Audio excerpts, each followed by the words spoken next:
भाई आज आप देख रहे हैं कि डोनाल्ड ट्रंप काफी पॉजिटिव है क्रिप्टो के लिए। सब जगह क्रिप्टो की ही बातें हो रही हैं। इवन डोनाल्ड ट्रंप अपनी स्पीच भी चालू करते हैं तो उसमें बिटकॉइन का नाम सबसे पहले सेंटेंस में लेते हैं। ये है डोनाल्ड ट्रंप का 2019 का ट्वीट। यहाँ पर क्लियर लिखा हुआ है, I am not a big fan of bitcoin and crypto currencies which are not money and whose value is highly volatile and based on thin air.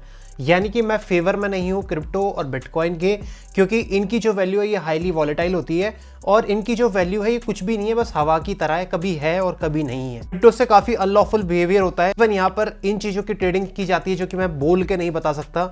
साथ ही साथ बहुत सारी इलीगल एक्टिविटीज क्रिप्टो से की जाती हैं। इवन नीचे आप देखोगे तो फेसबुक की एक लिब्रा करेंसी थी, वर्चुअल करेंसी थी, उसको भी डोनाल्ड ट्रंप ने क्रिटिसाइज किया हुआ है दबा के। लेकिन आज जो डोनाल्ड ट्रंप है वो स्टार्ट करते हैं अपनी स्पीच ये कह के, जितने भी बिटकॉइनियर्स हैं जो कि बिटकॉइन को होल्ड करते हैं वो कभी अपने बिटकॉइन को मत बेचना। इवन आज अमेरिका की जो फेडरल गवर्नमेंट है उसके पास 2 लाख से ज्यादा बिटकॉइन होल्ड है और इनके ट्रेजरी और कॉमर्स डिपार्टमेंट का कहना है कि ओवर द टाइम ये और भी ज्यादा जो बिटकॉइन है उनको ऐड करने वाले हैं अपने पोर्टफोलियो के अंदर। और बात यहीं पे खत्म नहीं होती है भाई। 6 मार्च 2025 यानी कि अभी रिसेंटली बिटकॉइन को स्ट्रेटेजिक रिजर्व बना दिया है डोनाल्ड ट्रंप ने। स्ट्रेटेजिक रिजर्व यानी कि कोई भी कम्युनिटी या कोई आइटम जो कि गवर्नमेंट ऑर्गेनाइजेशन या कोई बिजनेस होल्ड करता है एक अनएक्सपेक्टेड इवेंट के लिए। स्ट्रेटेजिक रिजर्व भी कई टाइप के होते हैं। फाइनेंशियल रिजर्व हो गया, कम्युनिटी रिजर्व हो गया, बायोलॉजिकल रिजर्व हो गया। फिलहाल हम बात कर रहे हैं बिटकॉइन की, तो हम फाइनेंशियल रिजर्व के बारे में बात कर रहे हैं। तो भाई आपने देखा कि डोनाल्ड ट्रंप ने किस तरह से 2019 से लेके 2024 तक 25 तक अपना पूरा क्रिप्टो करेंसी का जो नजरिया है वो ही बदल दिया। कल का जो क्रिप्टो समिट था इसमें डोनाल्ड ट्रंप ने सबसे इंपॉर्टेंट चीज जो बोली है वो ये है कि ये अमेरिका को क्रिप्टो हब बना देंगे। लेकिन आप लोगों का जाहिर सी बात है एक दिमाग में सवाल होगा, जब इतना सब कुछ बढ़िया हो रहा है क्रिप्टो को लेकर तो ये क्रिप्टो मार्केट में पंप क्यों नहीं आ रहा, ये बिटकॉइन में पंप क्यों नहीं आ रहा। कल की मीटिंग में सब कुछ बिटकॉइन के लिए पॉजिटिव बोला गया, तो बिटकॉइन के प्राइस में क्यों एक भी पंप नहीं देखने के लिए मिला और इन सारी अच्छी खबरों का क्या इंपैक्ट होगा आपके पोर्टफोलियो के ऊपर, ये बातें आप यहाँ पर जानने आए हो। तो चलिए इसके बारे में बात करते हैं। भाई आपके सामने है बिटकॉइन का चार्ट जो कि 15,000 से लेके सीधा 1,09,000 तक पहुंच गया। पर आपको पता है कि यहां से लेके और ऊपर तक जाने का क्या सबसे ज्यादा इंपॉर्टेंट फैक्टर रहा है क्रिप्टो के अंदर या बिटकॉइन के अंदर? क्या आप में से कोई बता सकता है?